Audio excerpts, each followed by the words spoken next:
Pemirsa Kompas TV yang insya Allah dirahmati Allah Subhanahu wa Ta'ala.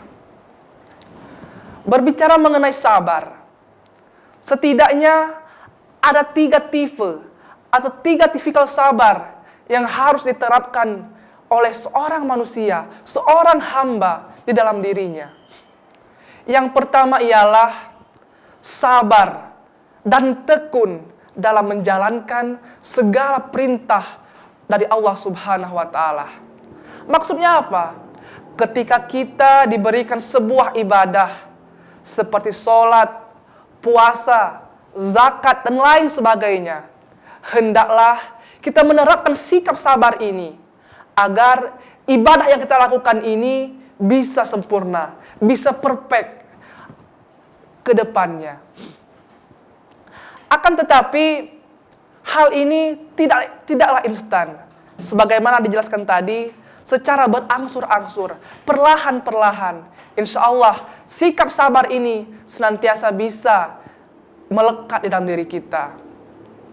Contohnya, di dalam sebuah ibadah yang diberikan oleh Allah Subhanahu wa Ta'ala, yakni ketika bulan Ramadan, kita diwajibkan untuk berpuasa. 1 bulan penuh diwajibkan untuk berpuasa. Kita harus senantiasa sabar untuk melaksanakan hal itu.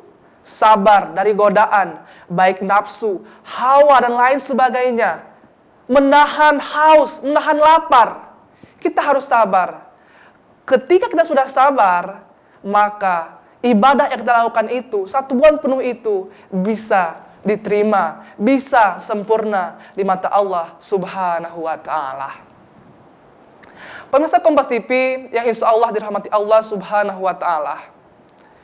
Yang kedua, tipikal atau tipe macam-macam sabar yang harus diterapkan oleh seorang hambanya di dalam dirinya ialah sabar untuk tidak durhaka kepada Allah Subhanahu wa Ta'ala.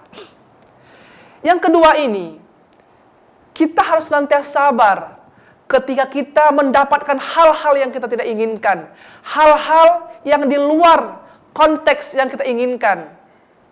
Jangan sampai kita mendurhakai Allah Subhanahu wa Ta'ala. Contohnya seperti apa? Contohnya ketika kita belum mendapatkan keturunan. Sudah 2 tahun, 5 tahun, bahkan 10 tahun belum mendapatkan keturunan. Alhasil kita mendatangkan orang pintar, memberikan sesajen, dan lain sebagainya.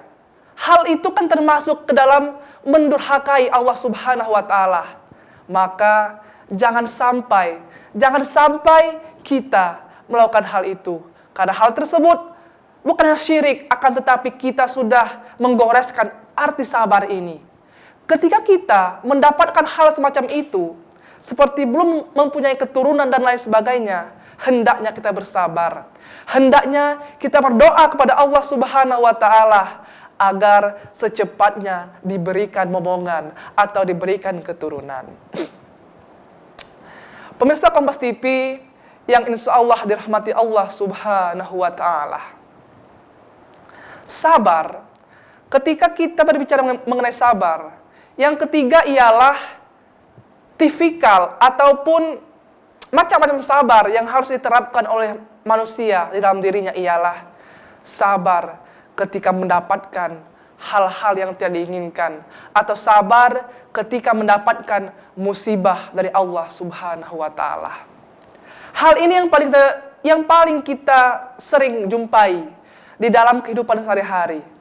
Ketika kita mendapatkan hal musibah seperti kecelakaan, tsunami, longsor, banjir, dan lain sebagainya, kita seolah-olah menggerutu, seolah-olah menyalahkan Allah yang telah mendatangkan mara bahaya tersebut. Kita nggak sadar atau kita tidak sadar bahwasanya hal tersebut ialah cerminan dari apa yang kita lakukan. Maka hendaknya ketika kita mendapatkan sebuah cobaan, sebuah musibah dari Allah Subhanahu wa Ta'ala, hendaknya kita untuk senantiasa sabar, senantiasa untuk berdoa, bertawakal, bertakwa kepada Allah Subhanahu wa Ta'ala, agar sabar ini benar-benar bisa untuk senantiasa sempurna di dalam diri kita.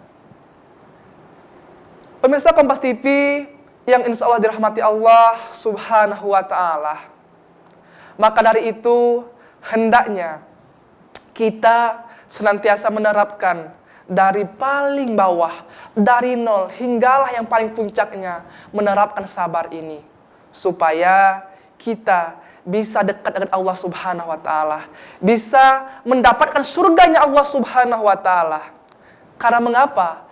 Ketika kita melaksanakan ataupun menerapkan sabar ini, niscaya kata Allah, mereka lah orang-orang yang dekat dengan surga, mereka lah orang-orang yang akan masuk surga. Maka dari itu hendaklah kita sabar dalam kehidupan sehari-hari, walaupun itu sulit. Pemirsa Kompas TV yang insya Allah dirahmati Allah Subhanahu wa Ta'ala. Sabar ini juga Rasulullah pernah ditimpakan musibah yang bertubi-tubi. Dari meninggalnya istrinya, dari meninggalnya ibundanya, ayahnya, dan lain sebagainya. Tapi Rasulullah senantiasa berbuat atau menerapkan sikap sabar tersebut. Maka Rasulullah akan senantiasa berada di surganya Allah. Karena beliaulah manusia yang paling sempurna, manusia yang paling bisa menerapkan sabar tersebut dibanding kita. Kalau kita sudah pastilah menggerutu, sudah pasti menyalahkan Allah yang telah mendatangkan badai tersebut. Tetapi Rasul tidak. Rasulullah senantiasa sabar, senantiasa berdoa kepada Allah agar hal-hal yang terjadi kepadanya itu mendatangkan sebuah pahala.